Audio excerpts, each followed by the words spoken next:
মাগুরায় পৌঁছে প্রথম আমাদের গন্তব্য জেলা স্টেডিয়াম। সেখানে পাওয়া গেল সাকিব আল হাসানের ছেলেবেলার coach Saddam Hossain গোর্কিকে। Shakib Al Hasan medium pacer থেকে স্পিনার হয়েছিলেন তারই পরামর্শে। বিশ্বসেরা অলরাউন্ডার সাকিব রাজনীতিতে আসবেন আগে থেকে জানতেন এই কোচ। সে কিন্তু দীর্ঘদিন দলের নেতৃত্ব দিয়েছে।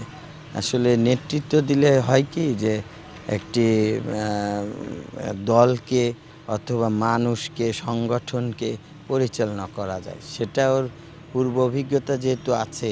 রাজনীতিতে কখনোই সে ছিল না, কিন্তু আমার কাছে মনে হয় যে ক্রিকেটে যেমন সফলতা অর্জন করেছে, রাজনীতিতেও সে সফলতা অর্জন করবে।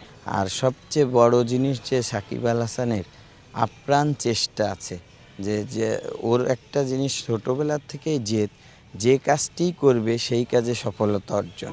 মাগুরায় সাকিবের অনুপস্থিতিতে দায়িত্ব বাড়ে তার পরিবারের সদস্যদের। সাকিবের কাজিনরাও এখন মাগুরার রাজনীতির সঙ্গে জড়িত। তারাও জানালেন রাজনীতিবিদ সাকিবের আদ্যপান্ত। ও ছোটো থেকে লিডারশিপের একটা মনোভাব সবসময় ওর ভিতর ছিল। তো যার ভিতর লিডারশিপের মনোভাব আছে, আজ ফ্যামিলির জন্য, এরপরে ক্রিকেটের জন্য, এরপরে সাধারণ মানুষের জন্য স্টেপ বাই স্টেপ আসবেই। রাজনীতিটা আমার কাছে কেন যেন মনে হচ্ছে পাবলিক নিয়ে কারবার, তো এটা আরও বড় কিছু, আরও একটা বড় পরীক্ষার মাঝে সে নিজেকে একেবারে অবতীর্ণ করে ফেলছে। তো আমি তো অবশ্যই আশা করব সারা বিশ্বটাকে যত সুন্দরভাবে সে তার কাজ দ্বারা, কর্ম দ্বারা, খেলা দ্বারা রপ্ত করতে সক্ষম হয়েছে, রাজনীতিতেও এরকম একটা ভালো কিছু করবে। সকাল গড়িয়ে বিকাল হতেই সাকিবের বাড়ি শাহপাড়ার উদ্দেশ্যে রওনা দিলাম আমরা। বাড়ির সামনে তার নির্বাচনী পোস্টার তখনও ঝুলছে, কিন্তু সেখানে সাকিবের অফিস নেই। তার রাজনৈতিক অফিস বাড়ি থেকে হাফ কিলোমিটার দূরত্বে। সেখানেও দেখা গেল একই চিত্র। সাহায্য পেতে দাঁড়িয়ে আছেন হতদরিদ্ররা। সেই অফিসে বসেই কাজ করছিলেন সাকিবের বাবা খন্দকার মাসরুর রেজা। কাজের ফাঁকে কথা বলেন নিউজ 24-এর সঙ্গে। রাজনীতির মাঠ থেকে খেলার মাঠ বেশ কঠিন মনে করেন সাকিবের বাবা। সে কারণে রাজনীতিতেও সাকিব দেশ সেরা হবেন অভিমত তার। জননেত্রী শেখ হাসিনা এসেছিলেন 18 সালে। তখন মাগুরা এসে যখন উনি ডায়াসে উঠে উনি প্রথম শুরু করেছিলেন যে আমি এই মাগুরায় এসেছি এমন একজনের কথা উল্লেখ করব যা আপনারা জানেন, এই মাগুরার গর্ব, মাগুরার সন্তান, মাগুরার কৃতি সন্তান। বিকাশে কম খরচে ক্যাশ আউটের লিমিট বেড়ে 50,000, প্রিয় এজেন্টও 2টা। সাকিব আল হাসান যখন এই কথাটা বলেছিলেন, তখনই আমি চিন্তা করেছিলাম যে ওকে হয়তো ভবিষ্যতে এখান থেকে হয়তো এগোতে হবে। সক্রিয়তা আমাদের ছিল না রাজনীতিতে, কিন্তু আমরা লালন করতাম, ধারণ করতাম, পালন করতাম সব কিছুই আওয়ামী লীগ চিন্তা চেতনায়। এই কারণেই সাকিব আল হাসানকে আমি ওই সময় বলেছিলাম যে তোমাকে কিন্তু নৌকা প্রতীক থেকে নির্বাচন করতে হবে।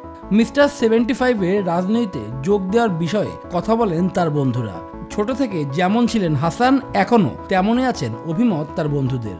সাকিব আল হাসান রাজনীতিতে আসলে নতুন। আমরা আশা করি যে তার হাত ধরে মাগুরার উন্নতি ঘটবে।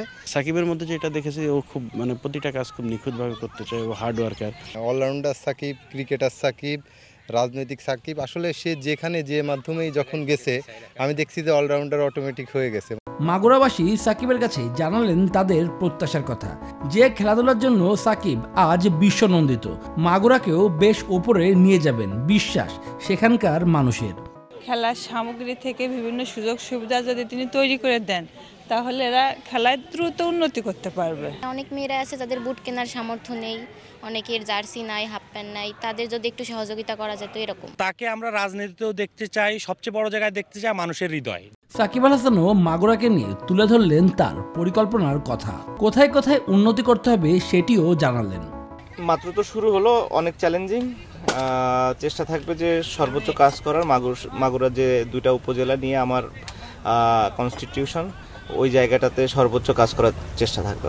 আপাতত আমার চিন্তা শুধু মাগুরাকে নিয়ে। আর এখানে স্পোর্টসের সেক্টরটা খুবই কম, অন্যান্য সেক্টরগুলো অনেক বেশি ইমপ্রুভমেন্টের দরকার আছে। সাকিবের কারণে এবার মাগুরা থেকে মনোনয়ন পাওয়া হয়নি সাবেক এমপি সাইফুজ্জামান শেখরের। তার কাছেও ছিল সাকিবের রাজনীতিতে যোগদান নিয়ে প্রশ্ন। মানুষের জন্য কাজ করতে চাইলে আসুক, আমরা ওয়েলকাম জানাই। আমরা রাজনীতি করবো, আমরা কারোর পাশে থাকতে যাব কেন? আমরা জনগণের কল্যাণে আমরা কাজ করি, তারা জনগণের কল্যাণে তারা কাজ করবে। মাগুরার আওয়ামী লীগ বলতে আমাদের পরিবারকে বোঝাতো 75-এর পরে। সুতরাং যত সুযোগই থাক, নৌকা বাইরে যে ইলেকশন করা এটা আমাদের চিন্তায়ও নাই, ভাবনায়ও নাই। মাঠের সাকিব, রাজনীতির সাকিব, সব জায়গায় সমানভাবে বিচরণ তার। তবে রাজনীতির মাঠে সেরাদের সেরা হয়ে উঠতে পারবেন কিনা তা কেবল সময়ই বলে দিবে।